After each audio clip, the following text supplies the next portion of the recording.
Amém, amém.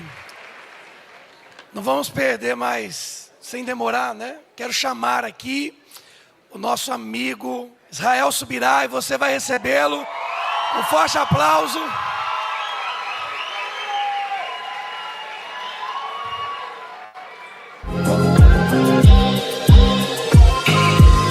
Vai de novo, galera.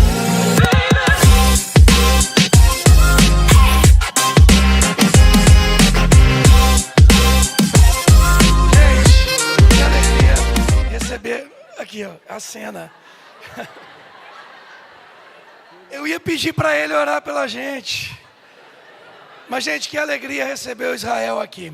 Ele tem sido uma bênção desde a conferência passada, o ano passado, derramou muito de Deus sobre nós. E essa conferência... Quem estava aqui de manhã? Deixa eu ver. Você recebeu a unção da inteligência aí? Meu Deus.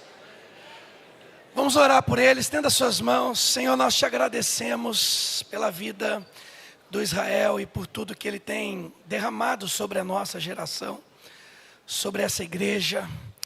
Nós te honramos, ó Deus, e nós abençoamos a sua casa, a sua família. Pai, abençoamos o seu ministério e pedimos, Senhor, em nome de Jesus, que o Senhor o use essa noite poderosamente. Que seja uma noite marcante nas nossas vidas, em nome de Jesus, amém. Quantos dizem amém?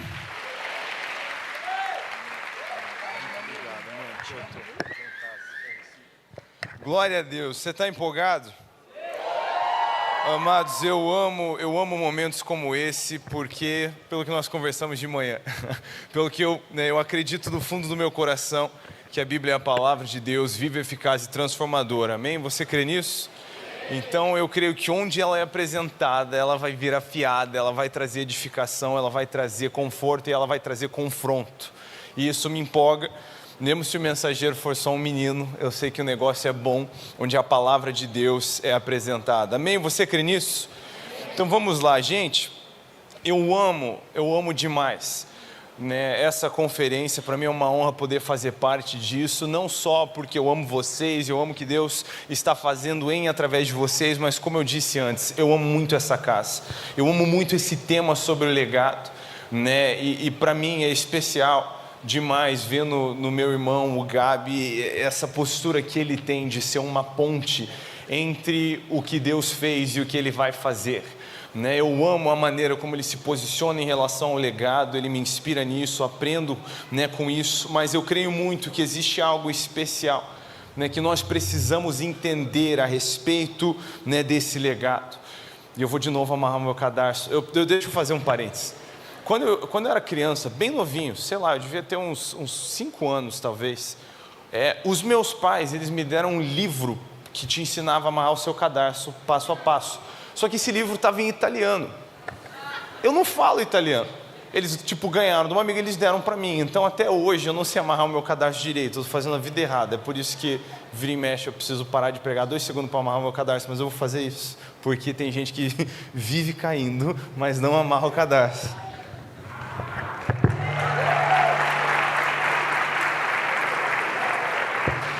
Ah, você faz isso para dar um recado? Não, eu realmente sou ruim em amarrar o cadarço. Mas vamos lá.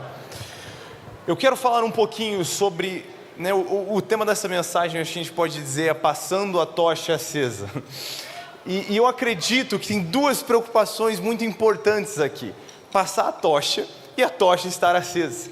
Essas 2 coisas, elas falam sobre um trabalho bem feito. De algo que nós temos como estrutura do corpo. Cara, a gente sempre está falando sobre algo multigeracional. Deus usando gerações diferentes ao mesmo tempo. Mas existe nesse processo de uma transferência de um legado e a construção de algo permanente, algo duradouro, algo que é precioso. Uma transição, uma geração envolvendo a outra. E eu queria começar lendo com você Salmo 145, no versículo 4. Onde a palavra de Deus diz: uma geração contará à outra a grandiosidade dos seus feitos, e eles anunciarão os seus atos poderosos. Amados, uma geração anuncia a outra. É responsabilidade de uma geração transmitir à próxima. É responsabilidade de uma geração que viu, transmitir o que foi visto. É responsabilidade de uma geração que foi tocada, transmitir esse toque, amém? É uma responsabilidade geracional, transmitir as boas novas de esperança, a maravilhosa mensagem do Evangelho do Reino de Cristo Jesus, e nós precisamos transmitir isso de uma geração a outra. E amados, é importante fazer isso do jeito certo. A gente não quer somente transmitir o papo de Jesus sem o tato, a gente não quer trazer essa conversa sem verter o toque. O que acontece nessa vivência, e é isso que eu quero dizer sobre transferir uma tocha que está queimando, que está acesa. Agora, é interessante a gente olhar desde o princípio. Você vai ver Deus falando com o pai Abraão, né? Gênesis 12, no versículo 3, que através dele, essa aliança que ele fazia com ele, todas as famílias da terra seriam abençoadas. Isso envolve a sua família, isso envolve, né, tantas gerações, mas a gente vê desde um princípio, um plano que ele é expansivo e inclusivo de tal maneira, que ele quer alcançar todas as famílias da terra. Essa é a visão desde o começo. Salmo 22, no versículo 27 ao 31, diz o seguinte: todos os confins da terra se lembrarão e se voltarão para o Senhor, e todas as famílias das nações se prostrarão diante dele, pois do Senhor é o reino, ele governa as nações. Todos os ricos da terra se banquetearão e o adorarão, todos os que descem ao pó se prostrarão diante dele, até mesmo aqueles cuja vida se esvai. A posteridade servirá a ele, gerações futuras ouvirão falar do que o Senhor fez, do Senhor, virão e proclamarão os seus feitos de justiça. A um povo que ainda não nasceu, contarão o que ele fez. Amados, todas as famílias, todas as nações, a gente tem essa obra extraordinária, e uma geração transmite a outra.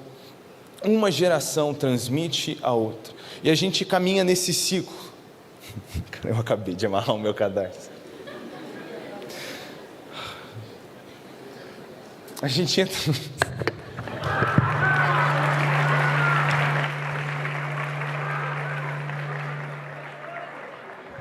A minha esposa, ela ri de mim, ela já falou: deixa eu te ensinar como é que faz direito. Eu falo: não, eu estou fazendo errado, minha vida inteira, 20 anos estou fazendo errado, eu vou já fazendo desse jeito. Eu viciei, mas infelizmente, é essa vergonha que eu passo. Mas vamos lá. Desde o princípio, Deus quer alcançar aqui em todas as famílias da terra, e nós fazemos isso de uma maneira que a gente se conecta, de uma maneira onde nós trabalhamos juntos. Eu acho muito interessante que nós servimos ao Deus de Abraão, Isaac e Jacó. É demais para mim quando a gente olha para Joel, né, no capítulo 2, a gente vê o Senhor derramando, né, profetizando o Espírito sendo derramado sobre toda a carne. Os jovens tendo visões, velhos tendo sonhos, crianças profetizando. A gente vê gerações diferentes que estão sendo movidas e que se movem em prol do que o Senhor está fazendo. E amados, eu amo essa família multigeracional que a gente tem. E se você para pensar, cada geração em algum momento vai ter que agir como uma ponte. E aqui, é aqui que eu preciso mandar quem tem ouvidos ouça. Nós precisamos agir como uma ponte entre uma geração que veio antes e uma próxima que virá. Você está entendendo? Nós precisamos nos posicionar de uma maneira que honra o árduo trabalho de uma geração anterior, mas que prepara uma outra geração para dar continuidade, porque nós não estamos trabalhando para ver esse negócio parar. Amém? A gente quer ver essa coisa continuando. Poucas coisas me são assombrosas como visitar um lugar onde a chama do Evangelho ardeu intensamente e hoje ela não está mais lá. Cara, isso dói. Ou ela diminuiu, ou um avivamento que foi embora. E como que isso acontece? Um dos motivos principais é quando não tem uma continuidade geracional, quando você não tem uma outra geração sendo preparada para dar continuidade ao que está sendo feito. Você está entendendo? A gente precisa continuar, e isso acontece quando nós estamos em unidade, nós falamos uma mesma língua. Sabe, quando a gente está unido em coração, em propósito, existe algo de especial que acontece. Inclusive, isso é algo interessante que você vai ver nas Escrituras. Você vai ver em Babel, quando o homem se une para desobedecer a Deus, a Bíblia diz que eles eram um. Aí Deus vem dar uma olhada e fala, não vai ter limite, porque eles estão querendo fazer, então vamos quebrar essa unidade. E ele tira essa unidade. Agora é interessante ver, muito tempo depois, você vai ver em João 17, Jesus, agora com um grito de unidade sobre a igreja. Pai, eu oro que eles sejam um, como eu e você somos um. Então nós precisamos dessa unidade para trabalhar em prol do reino de Deus. É por isso que Jesus intercede acerca disso. É por isso que Jesus transmite a importância disso, que nós estejamos nessa unidade de propósito, entender a missão que nós vamos fazer. Porque o nosso endgame é transmitir essas boas novas a todos os povos. A nossa ideia é levar essa mensagem aos confins da terra, e isso é uma obra que vai demandar de nós uma estrutura geracional, onde a gente pode trazer sustentabilidade para o lugar onde ele chegou e preparar como que ele vai para o lugar onde ainda não chegou. Você está entendendo? Então, nós precisamos fazer isso. Agora, a gente vem honrando os que vieram antes e amando os que virão depois. Cara, essa semana eu tive uma conversa muito da hora com amigos no Japão. Uma galera me convidando para ministrar, e eu amei conversar com eles. A gente tem um amigo em comum, ele conectou a gente. A conversa deles foi o seguinte: os nossos pais vieram para cá. Eles tiveram dificuldade em aprender o japonês, né? Eles estavam falando com os brasileiros, mas entendendo que uma próxima geração, né, seriam japoneses. E eles falaram com tanto carinho, porque ele dizia assim: hoje a gente está alcançando os japoneses, mas nós não teríamos feito isso se não fosse o trabalho dos nossos pais. E eu achei lindo, não falando com desacato, entendendo, a gente está aqui por causa deles, e agora a gente vai continuar esse negócio. E isso é uma perspectiva que a gente tem que ter, sempre em honra aos que vieram antes, mas sempre com uma mentalidade de preparar os que vêm depois. E eu acho que é muito importante que a gente pense nesse aspecto da geração do meio, porque a gente sempre vai ser a geração do meio, num certo sentido. Essa vai ser a nossa experiência, preparados por uma para alcançar a próxima. Você está entendendo? Então a gente vai experimentar ser a nova geração, a gente vai experimentar ser a antiga geração, mas a gente sempre vai ter a experiência de ser essa ponte entre uma geração e a próxima. E nisso eu quero trazer um pouquinho de conselho, especialmente para os jovens, né? Num lugar de ser jovem, como é que eu posso agir então, né? Engajando num trabalho que vai contribuir à missão importante que está sendo realizada.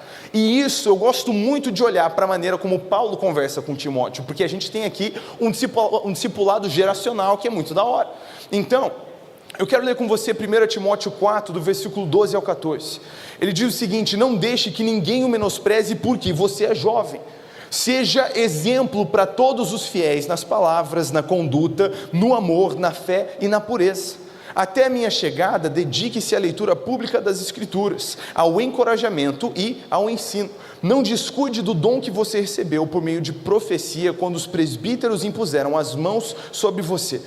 Então, jovens, eu quero conversar um pouquinho sobre o que um jovem pode fazer, porque às vezes eu vejo muita gente que, por ser nova, quase se sente desconectada do que é a missão da igreja e a nossa obra como um corpo, mas na realidade não é assim. A sua participação, ela não seria legal, ela é esperada da parte de Cristo, porque eu não sei se você já percebeu, nós falamos sobre isso ano passado, mas eu nunca vi o termo cristão mirim nas Escrituras. Você já viu? Discípulo de Jesus Júnior, estagiário do reino dos céus, você já viu? Eu nunca vi, porque não existe. Meu irmão, a gente precisa entender que no momento que a gente disse sim para Jesus, nós tomamos uma cruz, negamos a nós mesmos, e agora a gente vive uma vida diferente, uma vida que não pertence mais a nós. Agora o viver é Cristo e o morrer é lucro. Então eu não tenho como menosprezar o que é o senhorio de Cristo sobre a minha vida, porque eu sou jovem, e dizer a bobagem do: não, mas eu sou tão novo, eu ainda estou descobrindo a minha vida. Meu irmão, você está caminhando com Jesus, você já descobriu a sua vida agora é Cristo, e o viver é Cristo e o morrer é lucro. Então, como é que a sua vida pode ser útil ao corpo de Cristo onde você está? Porque se nós não estamos vivendo, sendo consumidos pelo que é a tarefa que nos une, de ir e pregar o evangelho a todos os povos, eu acho que a gente está dormindo no ponto. Eu acho que a gente não entendeu qual é a nossa missão como igreja. Se eu não estou pensando como eu posso agregar valor, o que é essa missão importante, talvez eu não entendi direito as palavras do mestre. Em Mateus 28, no versículo 16, ele reúne a galera e diz: foi-me dada toda a autoridade nos céus e na terra, portanto ide e fazei discípulos. batizando-os no nome do Pai, do Filho e do Espírito Santo, e os ensinando a guardar tudo o que eu vos ordenei.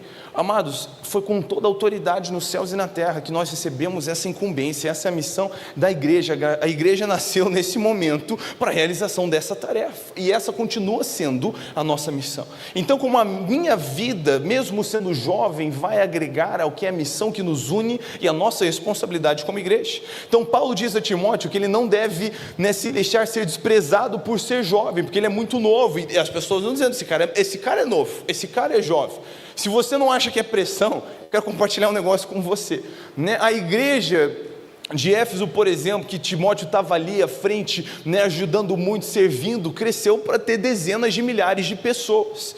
E diz a tradição que em certos momentos estava Timóteo pregando, e na primeira fileira estava só João, o apóstolo a quem Jesus amava, e do lado dele Maria, mãe de Jesus. Imagina a pressão, Então, ele está num lugar que exige muita força, muita responsabilidade. Com certeza tem uma pressão por você ser jovem. Ele está dizendo, não se deixe desprezar por ser jovem, Ao invés disso, seja exemplo. E aqui eu quero que você olhe para a pessoa que está do seu lado e diga para ela, seja exemplo.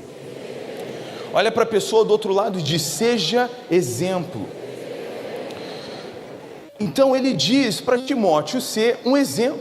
Ele fala para ser um exemplo para todos os fiéis, nas palavras, na conduta, no amor, na fé e na pureza. Então, amados, eu quero chamar a sua atenção para isso, ser exemplo. Ser exemplo na nossa caminhada é um tema bíblico que se repete.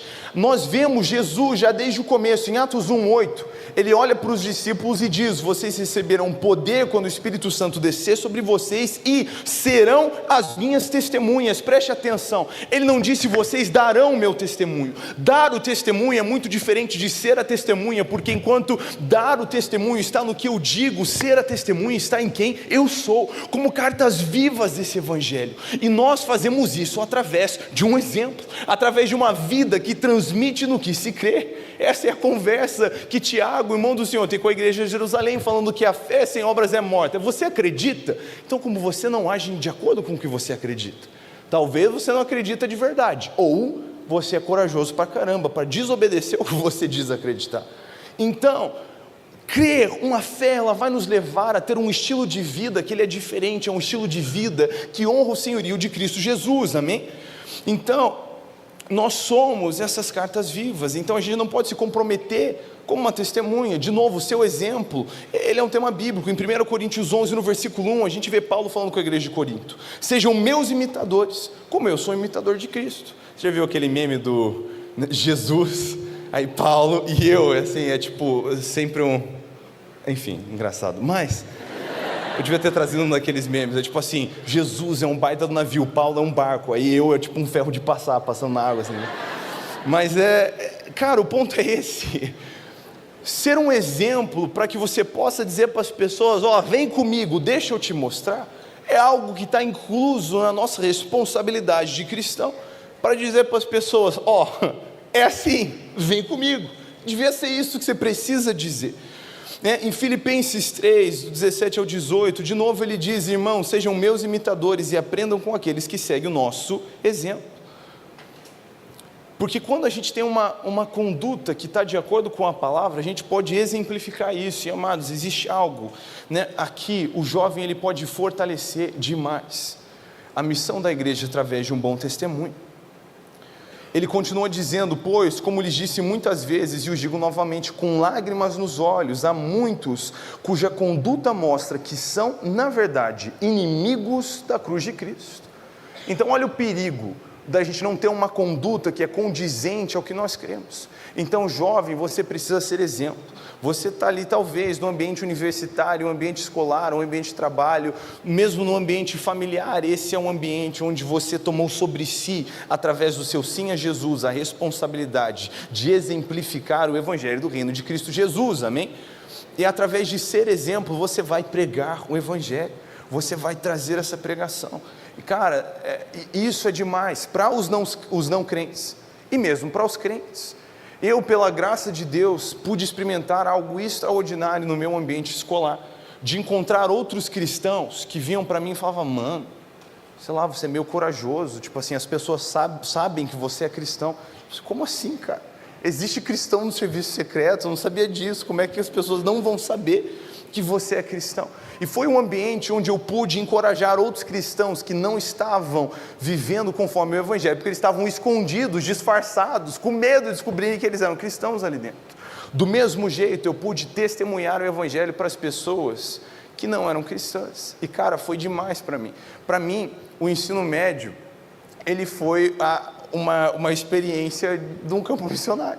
Eu estava ali para isso, Jesus falou comigo, era isso que eu estava fazendo. Então eu me dediquei em tudo que eu podia, mas eu pude viver coisas muito gostosas ali, né? Chegando no colegial, no ambiente novo, a galera tirava sarro de mim por ser cristão, mas eu preciso que você entenda, isso é um motivo de alegria, porque eu me sentia tão encorajado. Os apelidos que eu tinha, Jesusinho, nossa, que jeito horrível, né? É isso que a galera está enxergando em mim, a galera fazendo piada, brincadeira, e era assim. Só que quando você vive e se esforça por viver o que é um estilo de vida bíblico, pensa comigo rapidinho em 1 Coríntios 13, o que é o estilo de vida do amor do cristão? Alguém que não se ofende, alguém que tem que amar, alguém que não busca o seu próprio interesse. Quando você tenta viver assim, acaba que o cristão acaba sendo a pessoa mais legal que você conhece.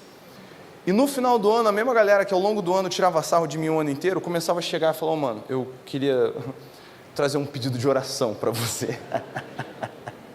Você está entendendo? Amado, se você não for chato e for legal, você vai ajudar muito e não atrapalhar a sua missão de ser um exemplo ali.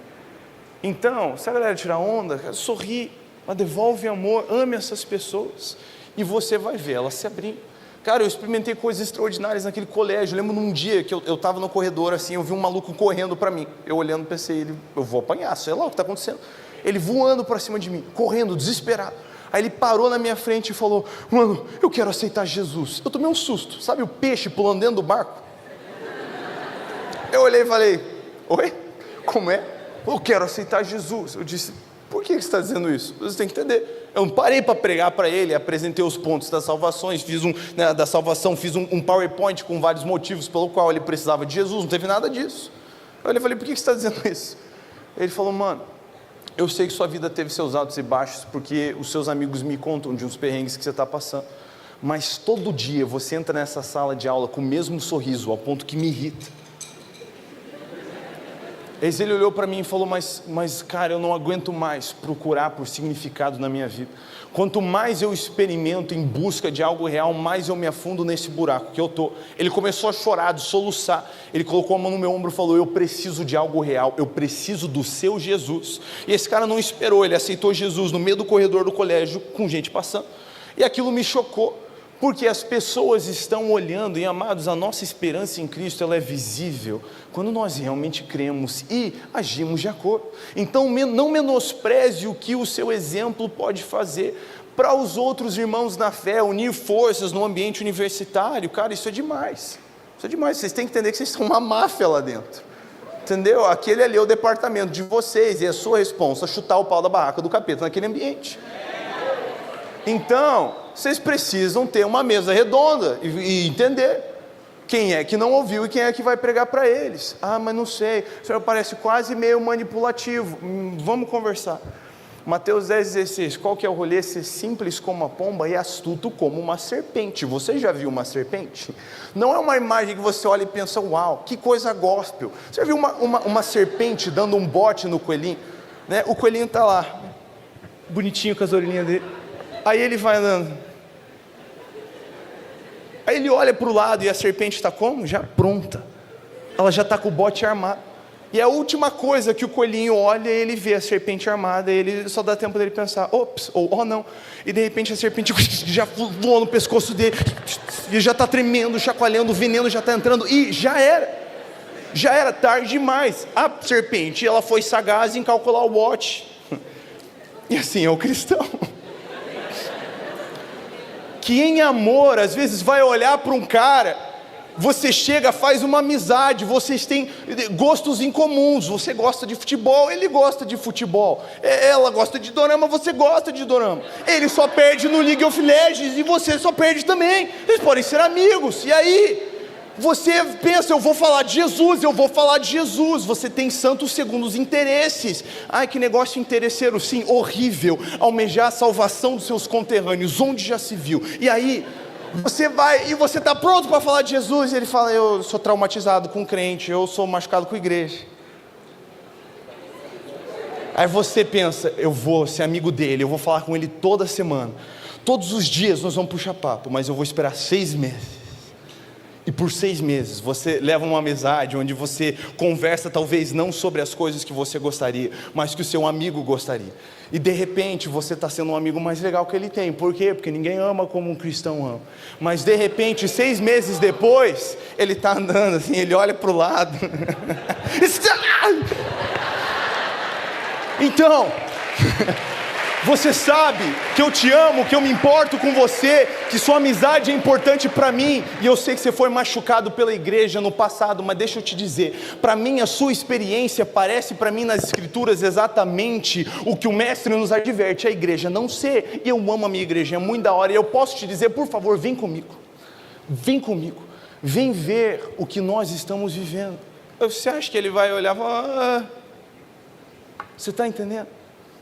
Com certeza não vai falar, porque ninguém fala isso, mas o ponto é, existe uma parte de ser sagaz que nós precisamos entender. Amados, é uma pressão maravilhosa, a gente tem que parar de ter medo de pressão. Cara, pressão quer dizer que tem algo importante. Você acha que um jogador de time caro não sente pressão para entrar no campo, com o mundo inteiro assistindo?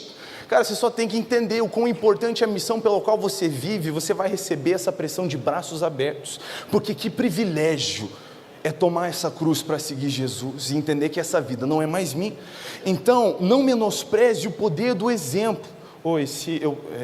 Eu não sei, quando eu comecei, o meu timer está parado numa hora. Toda vez que eu olho, eu acho que eu tenho mais 1 hora para pregar. Só avisando. Então, a gente precisa entender o como nós devemos fazer isso. O como esse exemplo ele é importante. Amados, de maneira rápida. Pensa em quantas coisas estão envolvidas em ser exemplo, porque é muito fácil a gente falar mal de quem não é exemplo. Paulo mesmo ele diz, né, que no meio deles tem muitas pessoas que pela sua conduta, elas mostram que são inimigos da cruz de Cristo. Agora, o melhor que você pode fazer, não é só ficar gritando, condenando, falando, olha que horrível, isso é uma torre torta. O melhor jeito de evidenciar uma torre torta é construir uma torre correta, uma torre reta. O melhor jeito de mostrar para as pessoas o que a igreja não é mostrar para elas o que a igreja é. O melhor jeito de mostrar o que o cristão não é mostrar o que o cristão é. E o melhor jeito, quando você vive num ambiente exemplar, é dizer, vem comigo, você está entendendo? Mas olha só, Eleanor Roosevelt disse uma vez que mais eficiente do que xingar as trevas é acender a luz, você está entendendo? Mas xingar as trevas é muito mais fácil, então por isso que tem muita gente que está sempre lá, falando, a igreja fez isso, mas ser igreja de verdade, esse é o desafio e a nossa responsabilidade. Então mais fácil que ficar falando mal, só mostra do jeito que é, para você possa dizer, vem comigo. Seja exemplo nas palavras. Meu jovem, como é que você está conversando com as pessoas? Como são os seus posts na internet? Como são as conversas que você tem com os seus amigos? Como é que através das suas palavras você transmite o Cristo crucificado? Na conduta, meus jovens, como você tem agido, como você tem tratado as pessoas, como é que você ajuda os que precisam de ajuda? Você tem hoje coisas que são preciosas e talvez você não entende o quão preciosas elas são. Eu sei que eu vou parecer imediatamente pelo menos 10 anos mais velho depois que eu falar isso, mas tudo bem, eu sou um pai de família, então não tem problema. Mas eu lembro quando eu era jovem, eu pensava que eu não tinha tempo. Amados, hoje eu sou pai de 2 nenéns, com um 3º a caminho, e você começa a entender, acho que era surpresa, né, eu vazei a notícia, você começa a entender o como você tinha muito tempo quando você era jovem, não é? Falando para os outros pais de família. Quando você vira pai, mãe, você olha para uma pessoa que não é pai e mãe falando, está tão corrido, e não tem como, você imediatamente despreza essa pessoa no seu coração, não está. Se você tivesse filho, estaria mais corrido. Porque é uma correria que é muito diferente, o nível de responsabilidade aumenta de um jeito. Por que eu estou dizendo isso? Porque quando você experimenta o que é estar nesse novo lugar de responsabilidade, você começa a perceber a carta que você tinha na mão. E aí que dá vontade de dizer para quem ainda não chegou nessa posição, não desperdice os dias da sua juventude. Faz esse tempo valer a pena. Cara, hoje você pode fazer umas loucuras que mais tarde você não vai poder fazer do mesmo jeito pela própria responsabilidade bíblica de cuidar do celular que está sobre você. Mas hoje você pode fazer essas loucuras. Faça elas. Como é que você pode ajudar os outros? Como é que na sua conduta você pode servir as pessoas ao seu redor no amor? Como você tem amado as pessoas? Como você tem amado as pessoas? Amados, aqui eu quero trazer a coisa para um ponto. Se você ama as pessoas que vivem ao seu redor, a sua preocupação principal vai ser em transmitir o Evangelho para elas. E tem que ser. Porque, cara, como é que você pode dizer amar alguém e não querer pregar o Evangelho para essa pessoa? Isso não dá para entender, porque de duas umas, ou a gente não crê no Evangelho de verdade, ou a gente tem muito pouco amor pelas pessoas. Para ser um colega de classe, não está preocupado em transmitir o Evangelho do Reino. Ou a gente não crê de verdade nesse negócio, ou nos falta amor, mas precisamos transmitir. E amados, existem pessoas precisando de ajuda. Como você tem amado as pessoas na fé? Como você tem crido e caminhado no Evangelho? Como é que você tem influenciado a esfera da qual você faz parte através da sua fé? Porque isso te é uma responsabilidade na hora de ser exemplo e na pureza. Como é que você tem cuidado de seus olhinhos? Como é que você usa o seu celular, as suas redes sociais? Como é que é a sua exposição? Como é que é a sua proteção? Porque nisso você pode ser exemplo, deve ser exemplo. Você está entendendo? Então, jovem, já pensa aqui comigo em pelo menos 5 coisas que Paulo dá para Timóteo, que ele precisa ser exemplar, e já faz uma listinha para a sua vida. Se você estiver anotando, anota aí. Nas palavras, na conduta, no amor, na fé e na pureza. Amados, essas 5 coisas, já tem coisa aqui para a gente se preocupar e trabalhar o ano inteiro, não é verdade? Mas são coisas que não são para depois, são para agora. Paulo diz: Timóteo, você é jovem, mas mesmo sendo jovem, seja um exemplo. Porque mesmo se você não tiver o respaldo, a barba branca que vem testificar por quanto tempo você faz isso, você vai ser um exemplo para os seus irmãos ao seu redor. E sempre sendo um exemplo para uma outra geração. Amém? Não somente é sugerido, mas é esperado. Agora, tem coisas que não são para depois, elas são para agora, como ser exemplo. Agora, tem coisas que são para depois. E aqui eu quero chamar a sua atenção para a parte do texto onde Paulo diz: até a minha chegada, dedique-se à leitura pública das Escrituras e ao encorajamento. Quer dizer, até eu chegar, você tem que fazer o básico, Timóteo. Você vai dar uma pregadinha, você vai fazer a leitura pública das Escrituras e encorajar o pessoal. Por que até eu chegar? Porque Paulo é um mestre, mas Timóteo não está nesse lugar ainda, mas Timóteo não precisa estar, e ele não precisa ser um outro Paulo. Por quê? Porque o Paulo está vivo e ele está vindo. Então o Timóteo, ele precisa fazer o papel de um Timóteo, não de Paulo. Então, ao mesmo tempo que já tem coisa para hoje, tem coisa que não é para agora. Então ele diz: até minha chegada, dedique-se a isso, dedique-se à leitura pública, dedique-se ao ensino desse pessoal. Mas quando eu chegar, a gente vai entrar numas coisas mais densas. Nem tudo é para amanhã, mas também nem tudo é para ontem. Sabe, eu vejo, e eu falei já antes, toda geração tem suas forças e fraquezas. Quando eu falo de uma fraqueza da nossa geração, não é para trazer condenação. Nós precisamos utilizar bem as nossas forças, mas precisamos falar sobre as nossas fraquezas. Eu amo você, acredito em você, faço parte, né, dessa geração também. Mas quando eu vejo fraquezas, a gente precisa conversar sobre isso. Então, com muito amor, eu quero falar sobre fraquezas também. Mas eu vejo na nossa geração uma fraqueza.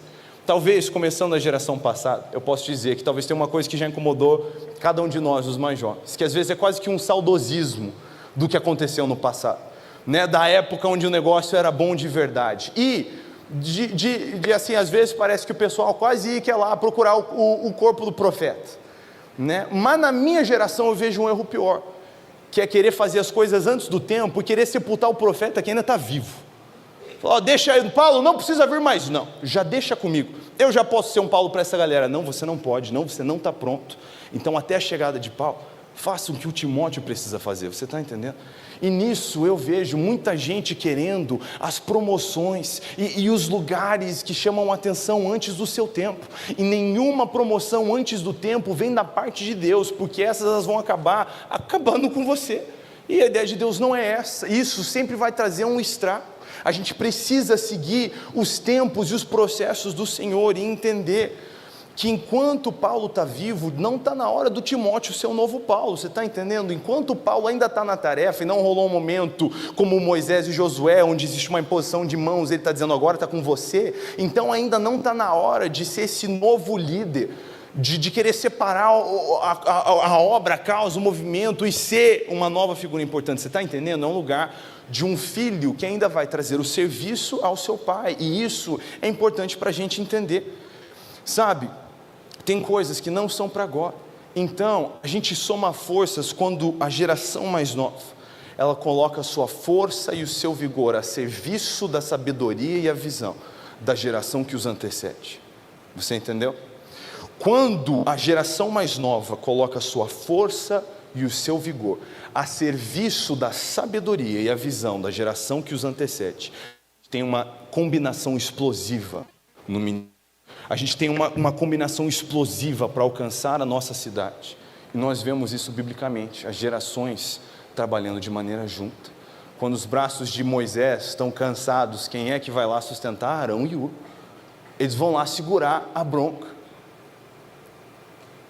Depois que Ananias e Safira morrem, quem é que vai os enterrar? São os jovens. Diz que os jovens vão e tomam sobre si a tarefa. Então, nós juntamos para a gente trabalhar junto, gerações que vão estar trabalhando juntos. Agora, por último lugar, Paulo adverte a Timóteo para não descuidar do dom que ele recebeu, e isso é importante, é entender onde é que eu vou agregar valor nessa missão conjunta. Sabe, nós vemos acerca dos dons ministeriais, Efésios 4, do versículo 11 ao 12, ele designou alguns para apóstolos, outros para profetas, outros para evangelistas, outros para pastores e mestres, e eles são responsáveis por preparar o povo santo para realizar a sua obra e edificar o corpo de Cristo, até que todos alcancemos a unidade que a fé e o conhecimento do Filho de Deus produzem e amadureçamos, chegando à completa medida da estatura de Cristo. Então existem funções ministeriais diferentes para a igreja. Com qual função? Qual é o objetivo disso? E a Bíblia nos diz: a função dos ministérios da igreja local é preparar o povo santo para realizar a sua obra. A sua obra se refere à obra de quem? De Cristo. Qual é a obra de Cristo no singular? É a grande comissão, é a causa e a missão da igreja, e tudo que nós fazemos como igreja são ramificações dessa tarefa. Então, quem é responsável pelo cumprimento da obra de Cristo no singular? O povo santo. E a pergunta importante: quem é o povo santo? Nós. Resposta certa, quem disse? Nós. Então olha que coisa linda o Senhor fez. Os ministérios da igreja local têm qual função? Preparar e equipar o povo santo para realizar a obra de Cristo. Quer dizer, o pastor, ele não só pastoreia, ele equipa o povo santo ao pastoreio. O evangelista, ele não só evangeliza, ele equipa o povo santo para evangelizar. O mestre, ele não só ensina, ele equipa o povo santo para o ensino, porque tomar parte na grande comissão e fazer discípulos vai exigir de nós essas ações ministeriais. Nós somos preparados e equipados através da igreja local. Isso é extraordinário. Agora presta atenção, para isso a gente precisa fazer uma distinção de chamado e mandamento. Falamos sobre isso no último ano, é importante conversarmos de novo. Eu quero que você pegue uma mão e você diga chamado. Pega a outra mão e diz mandamento. Chamado, mandamento. Vamos lá, evangelismo é um chamado ou um mandamento? Mandamento. Alguém soltou um chá mandamento? É um mandamento, porque vem da grande comissão de Cristo, a nossa missão como discípulos, de ir e anunciar as boas novas, de fazer discípulos. Agora, evangelista é um chamado ou um mandamento? Chamado. O que é esse chamado, esse dom? É um empoderamento, vai ser uma facilitação para o cumprimento do mandamento. É uma graça especial que alguns têm para caminhar no que é uma expectativa de todos. Agora, se você não tem o dom, o evangelismo ainda é esperado de você? E deixa eu testemunhar como alguém que não tem o dom, eu não tenho, mas eu me empenho por caminhar constante nesse lugar.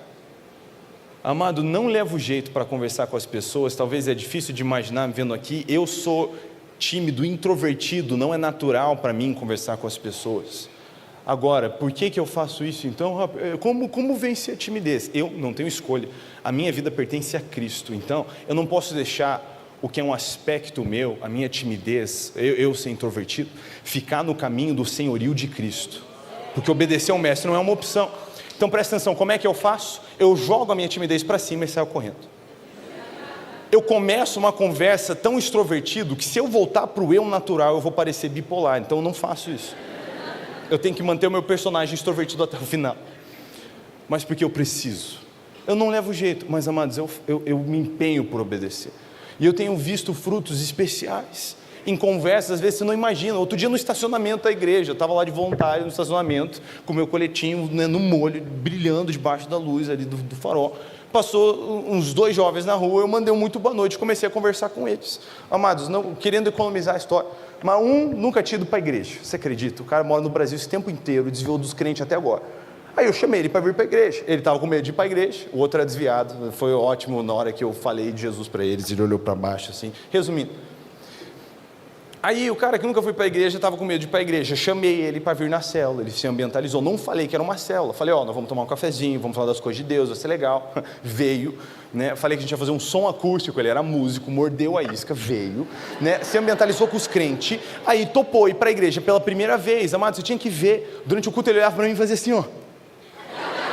Ele falou para mim, não mano, que ambiente de paz, que parada da hora, eu nunca fui num lugar assim. Talvez você já esqueceu, se acostumou, mas a paz que Cristo nos dá, o mundo não conhece. Ele ficou chocado com aquilo. Aí, se liga, ele com vergonha de ir no culto, pela primeira vez chamou um amigo que estava desviado. O amigo desviado ficou com vergonha, falou, mano, eu já tentei evangelizar esse cara, agora é ele que está me chamando para ir para a igreja. Aí ele veio, reconciliou. O cara que nunca tinha ido para a igreja aceitou Jesus. Aí ele convidou um amigo que estava desigrejado, igrejou. Ele trouxe a crush dele, que quis ficar por ali também. Aí o maluco, né, que aceitou, que estava desviado e reconciliou, trouxe a mãe que estava desviada, ela reconciliou também. Ela trouxe a avó, que nunca tinha ido na igreja e aceitou Jesus, e elas chamaram as amigas. Amados, uma conversa de estacionamento terminou em, sem brincadeira, trazendo umas 13 pessoas para a igreja. E às vezes você está lá, eu não quero incomodar, meu irmão. Incomodar, você está brincando. Você acredita no evangelho que você ouviu? Você está com medo de incomodar as pessoas. Irmão, a gente precisa fazer as pazes com a ideia de que um crente incomoda muita gente, mas fogo e enxofre incomodam muito mais. A gente precisa estar disposto a amar as pessoas de verdade, a ponto de incomodar elas um pouquinho. Você está entendendo? Então, o meu ponto é, não tem dom, mas a tarefa é importante. Então, eu preciso fazer com ou sem dom. Agora, isso vai somar e agregar, e é lindo ver, 1 Coríntios 2, do versículo 18 ao 28. Né, Paulo ele vem falar de um corpo, o corpo de Cristo, que tem membros e funções diferentes. E amados, é isso, membros e funções diferentes. Cada um com o seu dom, a sua função, mas tudo isso sendo somado para uma missão, é diante do contexto de um corpo com diferentes membros e diferentes funções, que ele vem falar dos diferentes ministérios, que ele vem falar das diferentes funções. Apóstolos, profetas, mestres, os que fazem milagres, os que têm dom de cura, os que ajudam os outros, os que têm dons de liderança e os que falam em diferentes línguas. Existem membros diferentes, porque tem funções e estágios diferentes. Vamos lá, a grande comissão ela pode ser instantaneamente obedecida? Não. Não é um negócio hoje eu obedeci a grande comissão. A grande comissão é ir, fazer, batizar eles no nome do Pai, do Filho e do Espírito Santo e os ensinar a guardar todas as ordenanças de Jesus. A gente tem estágios diferentes aqui. O primeiro é fazer um discípulo. Fazer o discípulo leva tempo. Presta atenção, Jesus não mandou a gente fazer convertido, mandou a gente fazer discípulo. Não é um toma aí Jesus, tapa nas costas, eu te abençoe. É a gente estar andando junto. É a gente ter vida na vida, é a gente ter essa comunhão. Então, fazer isso leva tempo. Aí levar o cara para o entendimento, onde ele está pronto para se batizar, leva tempo. Levar ele para um lugar onde ele vai obedecer todas as ordenanças de Jesus, leva uma vida inteira. Então não é o que é, pronto, feito, grande comissão, hashtag cumprida. Vai estar cumprida quando todos os povos tiverem ouvido e a gente escutar o solo de trombeta, meu irmão. Aí a gente terminou. Por hora, não está na hora de parar, você está entendendo? Então, eu preciso entender que nesse time, cara, quando O ataque faz gol, a zaga celebra. Você está entendendo? Você está entendendo? Então eu vou celebrar o triunfo quando o corpo de Cristo está agindo na sua missão. Mesmo que eu seja... Eu quase falei isso mesmo. Mesmo que eu seja o suporte do ADC, você está entendendo? Não está entendendo, graças a Deus. Eu não jogo LOL, gente, mas eu tenho amigos que jogam LOL e eu tento pregar, mas acho que o LOL já passou, então... O ponto é um time, e quando uma parte do time está bem, a outra celebra também. Então, a gente precisa entender isso, e participar, e ajudar, e contribuir com isso até o fim. Porque, meu irmão, não dá para a gente conversar a fundo de escatologia, senão a gente briga. É só porque a gente é empolgado sobre o assunto. Mas vamos falar uma parada básica, assim, indiscutível, que é Mateus 24:14. E o evangelho do reino seria pregado a todos os povos, e então viria o fim. Então a gente tem essa contingência. O evangelho tem que ser pregado a todos os povos. Essa é a nossa missão. É por isso que nós estamos aqui. É por isso que nós fazemos o que fazemos. É levar o evangelho para quem ainda não ouviu. E talvez você não está no momento onde você vai planejar como você vai vender tudo que você tem para um canto de uma ilha no canto da terra. Mas é a nossa resposta fazer isso. Mas, cara, começando onde você está, começando em Jerusalém, abre o mapa da sua faculdade. Quem foi que ainda não ouviu e quem é que vai pregar para eles? Você está entendendo? Quem foi na sua família que ainda não ouviu e quem é que vai pregar para eles? Você tem um membro da sua família que ainda não aceitou Jesus, essa é a sua primeira missão. É correr atrás dessa galera, você está entendendo? Com fogo nos ossos, porque essa missão vale a pena. E amados, a gente vai fazer isso como uma família que se une, as gerações unidas, para a gente poder fazer isso. A gente vai ouvir e honrar os que vieram antes. E a gente vai com amor preparar os que vão vir depois. E aqui eu quero já caminhar para a minha conclusão.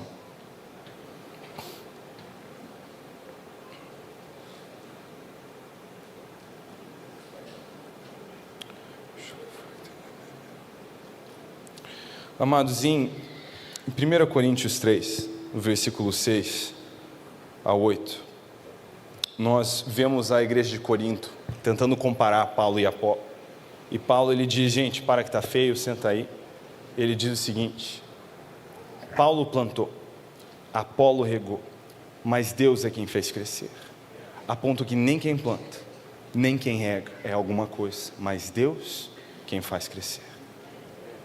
E tanto quem planta como quem rega trabalham para o mesmo fim. E ambos serão recompensados pelo seu trabalho. Amados, nós precisamos entender, o evangelho do reino, ele não é uma missão individualista. Ele não é sobre um de nós. Sabe, não tem lugar para estrelismo no corpo de Cristo. Nós somos uma igreja, nós somos um corpo. E esse corpo já tem um cabeça, e esse cabeça é Cristo. Nós precisamos entender, e jovem, essa é a consciência que você precisa ter. Que a sua participação, a sua dedicação e o seu desempenho nessa tarefa, ele é tão importante quanto o do seu pastor. Você está entendendo? A função dos ministérios da igreja, preparar o povo santo para toda boa obra, para a boa obra de Cristo. Quer dizer, o que nós podemos fazer lá fora, está diretamente conectado com nós sermos equipados para fazer isso lá fora, aqui dentro, você está entendendo? É uma junção, é uma união de forças. Não tem uma parte menos importante do que a outra, elas se complementam. E aqui, algo importante, se seu caderno estava em branco até agora, só nota isso daqui. O corpo de Cristo, ele não se compara, ele se complementa. Então, você está num lugar estratégico. Vocês têm pastores maravilhosos, mas quantas horas da semana deles eles podem passar na sua faculdade? Eles nem podem entrar lá, e eles não precisam, porque você está lá. Então você pode não ter sido chamado para ser um pastor integral nesse momento, mas é mandamento de Jesus que você apacente essas ovelhas perdidas, desorientadas na sua faculdade.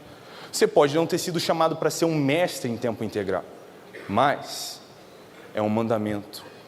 Como disse o Pedrão, você está pronto para responder a qualquer um que indagar a respeito da sua esperança em Cristo Jesus. Você está entendendo? Então a sua parte lá fora é tão importante quanto a parte que é feita aqui dentro. a parte aqui dentro tão importante quanto a que é feita do lado de fora.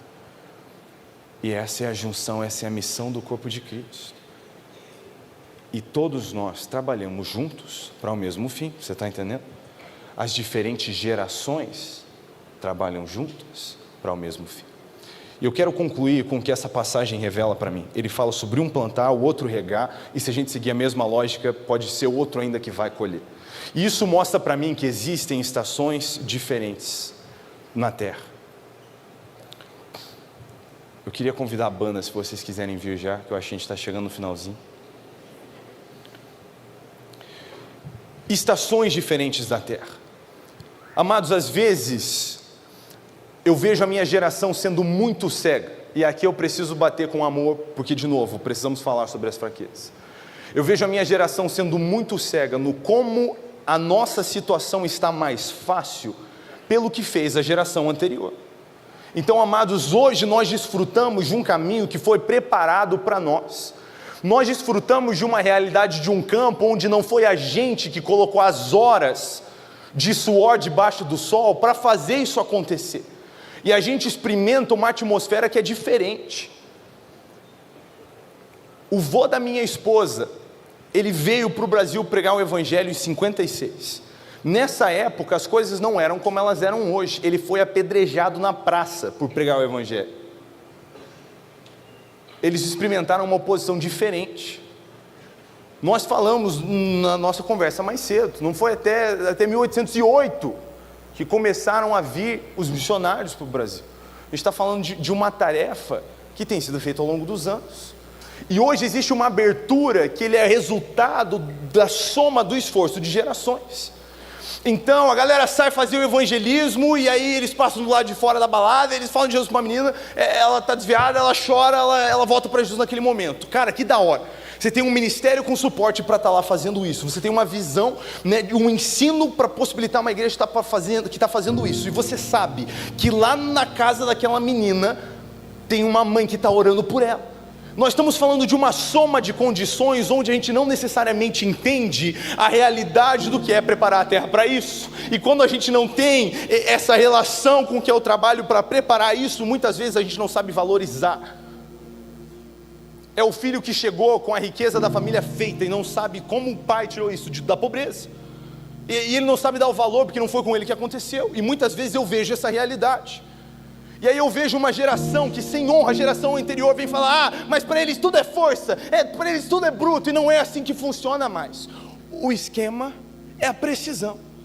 Precisão é o jeito que se faz as coisas. Sim, precisão é o jeito que se faz a coisa hoje, para lançar a semente numa terra que foi abrida por força. Por força. Claro que eles falam sobre força, claro que eles são fortes, a geração deles era isso que era necessário. Mas foi essa força somada ao arado que abriu o caminho numa terra para que uma semente seja lançada com precisão. Então eu não vou ficar falando mal daqueles que prepararam o caminho para a nossa parte. Eu vou honrar o esforço que foi feito. E do mesmo jeito que ele entregou o que era preciso nos dias dele, eu vou entregar o que é preciso nos meus dias. Mas não em comparação, em complemento. Mas do mesmo jeito nós não vamos departamentalizar a precisão, porque nós vamos ter que discipular uma próxima geração de uma maneira profética. Porque para eles não vai ser força ou precisão, vai ser o jeitinho para recolher o que germinou, semeado com precisão, por causa de uma geração que abriu o caminho com força. Você está entendendo? Então nós vemos um Moisés preparando Josué para andar numa terra onde ele mesmo não vai andar. E a gente precisa dessa visão, dessa perspicácia sobre o futuro, de uma maneira que a gente não olha com olhos naturais, mas entender, vai vir um novo tempo. Então eu não vou me apegar ao meu jeito somente. Do mesmo jeito que eu já tive que ter a conversa com os meus líderes da vanguarda, da geração que antecedeu, falando: olha, o princípio é inegociável, mas a metodologia podemos ajustar, acho que vai funcionar melhor, senão a gente volta para outro jeito. Beleza, o princípio é negociável, mas é você que tem o contato com essa geração, então vai e muda. E um dia vai ser a minha vez de falar: vem, muda aí. Na minha época era desse jeito, mas você é o representante dessa nova geração. Então do mesmo jeito a gente vai ter que trabalhar junto. E é nesse lugar de honra que a gente precisa entender que nós estamos colhendo coisa que nós não plantamos. E do mesmo jeito ter uma consciência de que a gente precisa plantar para uma próxima geração. Amados, o que é legado se não isso? O que é herança se não isso? É você receber algo que não é fruto do seu trabalho e deixar algo que vai ser fruto de alguém que não trabalhou para isso. A perpetuidade do legado é essa. É a consciência do que foi feito e o que precisa ser feito para que não seja perdido. Para que não seja perdido.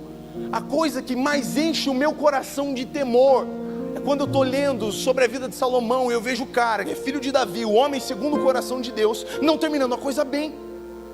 Isso me enche de pavor, porque eu vejo os Davis que vieram antes de nós e o quanto eles fizeram pelo reino de Deus. E eu não quero agora estar acostumado com a casa cheia e os recursos vastos e perder a noção do que deve ser feito para a próxima geração.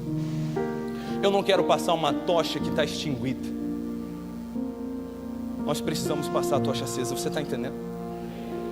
E existe algo profético sobre isso. Então, amados, honra aos que vieram antes. Eu não vou responder pela parte deles, eu vou responder pela minha. Então eu vou fazer a minha parte, o de honrar os que vieram antes. Eu vou aprender com seus acertos e com seus erros. Eu vou fazer o meu melhor, sabendo que eu mesmo não vou ser perfeito. E eu espero que a próxima geração possa aprender com os meus erros e os meus acertos, os nossos erros e os nossos acertos, para dar continuidade a essa tarefa. Amém? Você crê nisso? Você recebe essa palavra? Você topa o desafio de ser uma ponte geracional? E eu quero que você pense nisso. O discipulado geracional é uma responsabilidade para você. Eu vejo muita gente falando: eu não sinto que eu recebo muita atenção da geração anterior, eu não me sinto sendo assim devidamente cuidado. Beleza, então abra sobre isso, mas vá atrás. Você vê um Josué que está seguindo Moisés por muito tempo antes de receber uma imposição de mãos. O cara que está junto, está em cima, está grudado, quer ver, vai atrás, abre isso. Mas também se pergunte quando foi a última vez que você envolveu alguém mais novo e tentou servir uma outra geração. Achou alguém que estava com uma crise na fé que você passou quando você era mais novo e resolveu e deu conselhos para ele.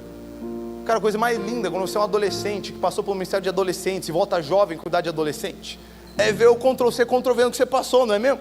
Tipo assim, cara, Deus me curou nesse negócio e agora, do mesmo jeito que um líder me deu uma palavra, quando eu era adolescente, eu estou no palavra para outro adolescente, que doideira, coisa linda.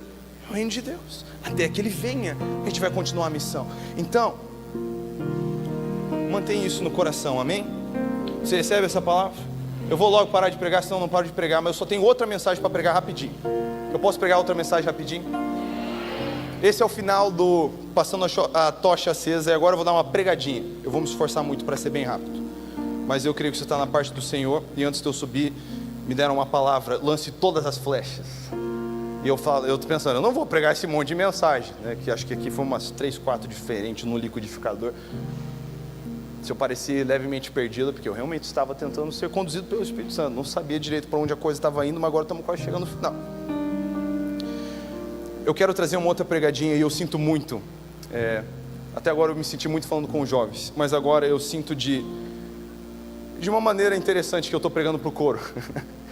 Eu estou pregando para os líderes nesse momento, entendendo que eu mesmo, eu não sou um líder da geração anterior com experiência e a bagagem que muitos que eu sinto precisam ouvir isso aqui tem, mas debaixo da ótica de que Paulo não era mulher, ele falou para as mulheres como a mulher deve se comportar à luz das Escrituras. Eu quero meio que fazer o mesmo e trazer um recado agora como a geração mais nova para os líderes também que estão aqui, sobre preparar a próxima geração. E eu quero trazer 3 passos rápidos sobre o preparo à próxima geração. Primeiro, enxergue. Amados, nós precisamos enxergar a direção da próxima geração de maneira profética, porque se a gente não dá direção, porque a gente não dá direcionamento, como é que a gente pode esperar que essa geração vai na direção certa? Salmo 127:4 diz que filhos são como flechas na mão do valente. Filhos espirituais são do mesmo jeito. A geração que ouve os feitos do Senhor e é lançada é do mesmo jeito. E se nós não damos um prumo claro, uma direção, direcionamento, eles não vão ter essa direção.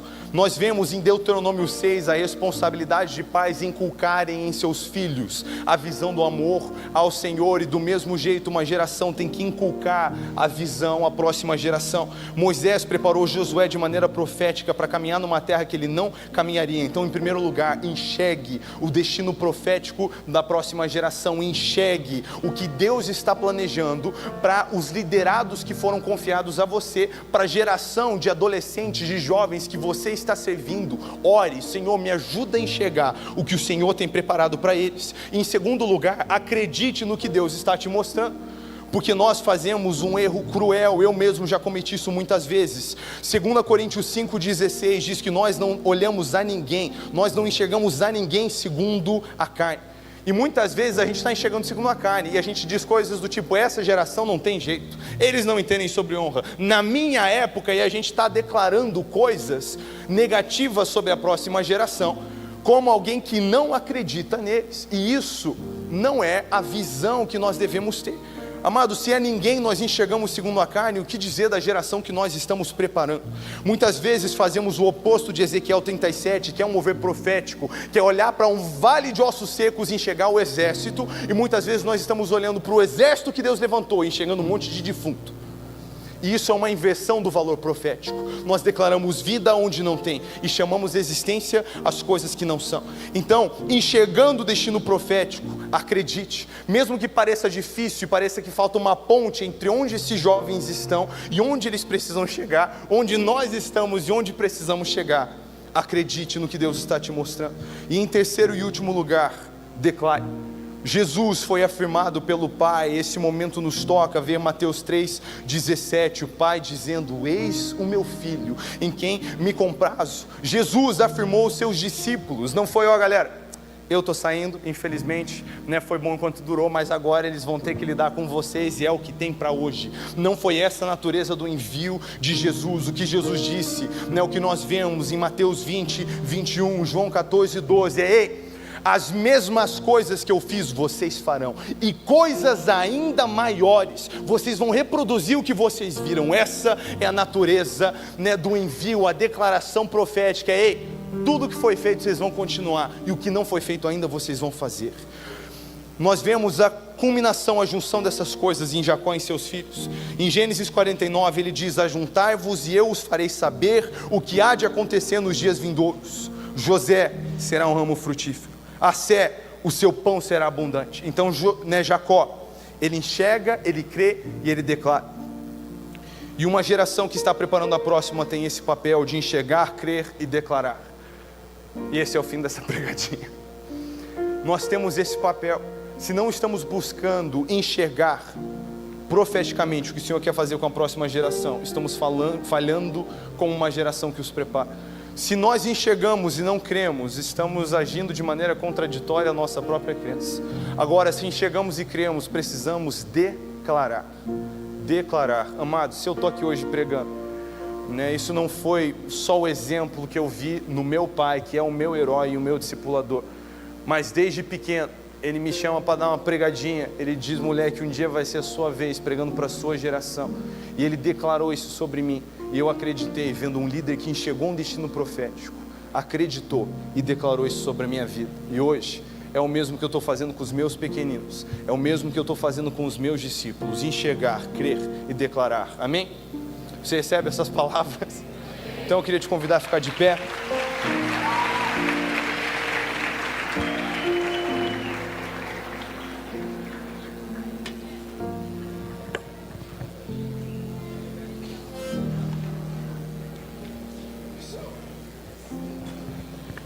Senhor Jesus, muito obrigado por Tua palavra, que é viva, eficaz e transformadora. Espírito Santo de Deus, eu oro que o Senhor vivifique essa palavra no coração de cada um dos meus irmãozinhos e irmãzinhas, porque se o Senhor não vivificar essa palavra, ela é uma conversa em vão. Então traz vida a essa pequena semente.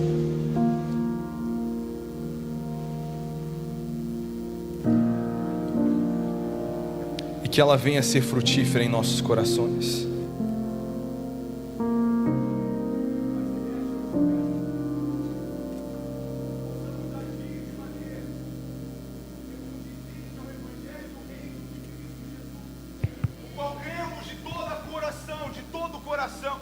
Entregamos as nossas vidas, que seja feito em nós segundo a sua vontade. Nos ajuda a ser como uma geração de discípulos que serve como uma ponte entre os que vieram antes de nós e os que virão depois, para um dia na sua mesa muito, muito grande, de uma ponta a outra, sermos como uma família, um corpo, juntos em amor, apaixonados e cativados pela missão que o Senhor liberou sobre nós. Em nome de Jesus, amém e amém.